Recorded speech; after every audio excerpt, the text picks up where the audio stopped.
Hello and welcome, this is Rooflemonger, and in this edition of Let's Learn Mortal Kombat, I want to talk about hops and hop attacks, because I find these guys are a little bit unfairly maligned. A lot of people just write off the hop mechanic, and hop attacks therefore as well, as just basically useless and dead, don't need them, don't need to know enough about them, and that couldn't be further from the truth. Now, before I get into all this, I will say a lot of what I'm going to talk about in this video, there's some character specificity to this.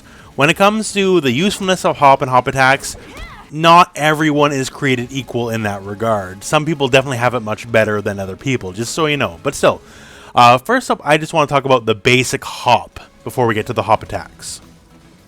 So just to talk about some of the universal stuff of the hop, obviously, you know, you're jumping, right?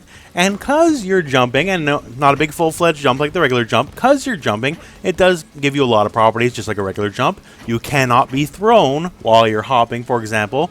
So if you are in that situation where you can be thrown, yeah, you can duck and all that kind of stuff, but you can also hop. And also, hops get you out of things that regular ducking can't do, like, say, mid-hitting command grabs. A hop can overcome this, whereas a neutral duck, you'll just get chucked, right? So that's something to keep in mind. Also, with low profile stuff, so if someone's just, down 3 you like a madman, hop goes over it, clear as day, easy peasy. So there is a lot of aerial moves in this game here. So I have Cassie for this reason here. She has her aerial gunshot here, and it's certainly a decent move. And the thing is, it can't really hit a ground person that well, right? And if you want to do the traditional instant air method, the game kind of doesn't like you doing that, right? Like, as you can see here, it's a bit hard-coded for you just to up, back, forward, one very quickly. It doesn't like that. But what you can do is just simply hop, because you're allowed to do aerial special moves from a hop just like any jump. And in this regard, if you just hop and do it, you can still do it. And you see, well, it still went over the head. But you can cancel any point during the hop.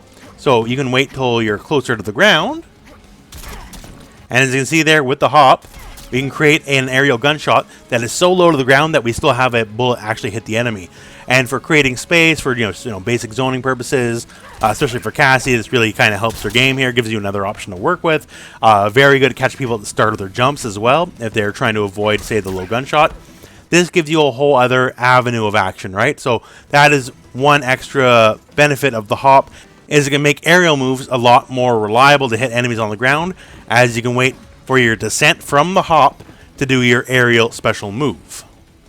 So now let's get into hop attacks proper. These guys right here, the actual attack, the actual overhead from this guy, right? So one of the biggest complaints I see, well, hey, they're negative, they're punishable, right? Well, yeah, sorta. Well, we'll get to that in a second here. And also the range sometimes isn't that great, as you can see here, right? Like, the range isn't that amazing. But then, once again, this is where some of the character specificity comes into play. Because, yo, did you see the range of that? Raiden, he can hit you from pretty far away. Once again, this is a true overhead attack. And yeah, it's negative 14. But from this distance, negative 14. And once again, the further you are, it has a few active frames as well. So later you're hitting the active frames, all that kind of stuff, the more safe it gets. And this is an overhead from this far away. And, like, that's not nothing. Like, that's a lot more than not nothing. Let's make it, plain as day here. Especially because Raiden has a low combo starter, just so you know. So a lot of people generally are going to default to blocking low against Raiden. And most characters in this game, you will default to blocking low, right? And all of a sudden, he can bust out an overhead from this ridiculous distance, right? And once again, from this distance here, negative 12, negative 14, yeah, that's basically safe. Like, no one's really going to do anything about that at that distance, except for absolute edge case situations, right? So the fact that he has such a monstrous overhead is something you need to keep in mind, because a lot of people, they just see, like, oh, this is right, and they don't take out both their buttons, that kind of stuff. You really need to pay attention to what character, both the buttons, because, they gave you 2 attacks for a reason, right? This one here is a 1 frame slower startup than the punch one, just so you know, right? But if you want 1 frame slower startup, you get an overhead with absolutely ridiculous range that is safe on block from the distance you want to use it, thus making it actually a very strong part of Raiden's game plan. So now, moving on to the next thing I want to talk about here. So we have 2 characters that both absolutely have longer than average hop attacks, just like Raiden. As you can see, Shao Kahn and Garrus both have pretty long hop attacks. But what they also have is what we call disjointed hitboxes. So the part where you can hit the enemy, like the enemy is there physically there to be hit, doesn't happen as much with these characters here. Shao Kahn, his hammer, the part where you can hit Shao Kahn is physically Shao Kahn. The hammer has nothing to do with it here, right? So he can just stand in place and put out this, you know, hitbox that can smack you in the face just easily enough, right? But he himself cannot be hit unless you get past it. So same deal here with Garrus. That big sand explosion, Garrus is safely behind that. So if you want to hit Garrus, you got to actually get past that big sand explosion first, right? So these are another way of hop attacks being very useful, as it can provide these disjointed hitboxes, and you can safely stand behind your, you know, your actual hit here, your sand explosion for Garrus, the big old hammer for Shao Kahn, and you're just safe as day. Now, obviously, in neutral, while you're both scrambling, like just doing this hop attack randomly, that's not really good. It's good for pressure, that kind of stuff. People want to wake up buttons or that kind of stuff, or wake up 3. Like Garrus, a lot of characters wake up 3. He can basically do this, be safe from the up 3, and if they didn't do it, he can smack them because of the range of the sand explosion and him being safely well behind it, right? So these are the kind of things also you need to think up when you're playing your matchups. So these are another aspect of the hop attacks that you need to keep in mind, as stuff like wake up situations where you want to pressure the enemy, where you can remain safe behind the hitbox you're putting out, but you yourself are not really at risk. Another thing to talk about here is your active frames. So you see here, if we do Shang Tsung, his hop punch attack here, 7 active frames, right? So if we do this as fast as possible timing, and we have Devora block it here, it's going to be negative 12. But now, say if Devora happened to be blocking while ducking. As you see here, it hits later in the active frames, so therefore, we're less negative. In fact, we're very safe. It's negative 7. So even fast as possible timing, we're safe. Now, see if I delay it a little bit here, I get more and more negative. So what you want to do is really check the active frame numbers of your hop attack, because what you want to do is have them hit on the later end of the active frames to make your move safer. This is a thing you can math out, especially on wake up.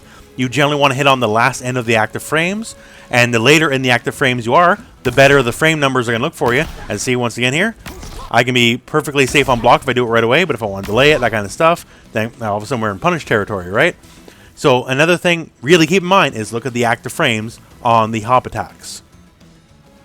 So this next one, the final one we're going to talk about here, I feel is a one a lot of people don't know about, and it's kind of a big deal with hop attacks. And this is not every character, just so you know, there is character specificity here, but I picked Shang Tsung because I think he's a good example of it here.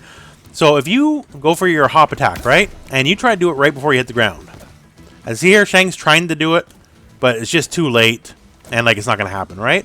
But that's not every attack. So let's look at this hop kick here, this guy here. So if I go for the hop kick, and if I try to do it here like the frame before I hit the ground, it still comes out in full. No matter how low I am to the ground, even a frame before I hit the ground, as you can see here, like as slow as I can do it here without actually touching the ground, I can always get the full animation of this off, right? A lot of times people, they see a hop, they'll block high immediately, and if the hop doesn't hit right away, they block low immediately, right? So this is the kind of thing where you can start getting to the mind game portion of this. So abusing how people normally react to this kind of stuff, right? You go for your hop and they block and then they go block low, but with this you can hop and at the absolute end of your hop, then you can put out your overhead. At that point where they already have assessed, oh, there's no overhead, time to block low, right? With moves like this, and please check character to character because not every character can do it, but a lot of characters have one of their 2 moves that can do this, where you can hop attack right before you hit the ground. It really starts messing with people's heads. Because if you can put out that overhead right before you hit the ground, a lot of people are expecting, you know, just whatever, or it could be a throw even, right? They aren't expecting to be hit overhead anymore because the hop has, you know, kind of run its course. And, of course, once this is established, then you can do some basic stuff like this, where you hop, you delay it, wait for last possible second overhead, or you just empty it and go with a low combo start and go from there, right? So this is a very, very powerful tool. Once again, not every character can do it. Please check around here. Want to wait until like right before you hit the ground, but without actually hitting the ground. As certain moves can do it, like Shang Tsung's hop kick, but his hop punch cannot do it, as you can see here. But yeah, very powerful technique, very good for messing with people's heads.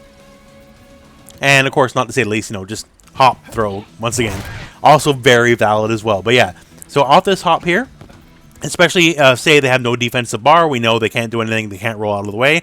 Off a simple hop on their wake up, they now have to guess overhead, low combo starter, or just, you know, basic simple throw.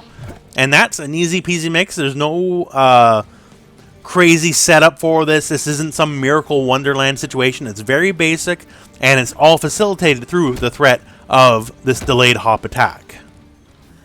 So yeah, that's the video. A lot of people just completely write off hop attacks, hops in general. Like, I don't really see anyone really doing it, like maybe once in a blue moon, right? And to be fair and to be brutally honest, yeah, sometimes, especially depending on the character you pick, you know, sometimes they can be useful, sometimes maybe not so much, right? But to write off the mechanic as a whole is definitely not the right thing to do, and hopefully this video has shown you there's quite a few very decent things you can do with hops and hop attacks, and in that regard, I hope this video has helped you out. But anyways, that's it for me, so thank you very much for watching. I hope this video has found you well. Go out and play some Mortal Kombat.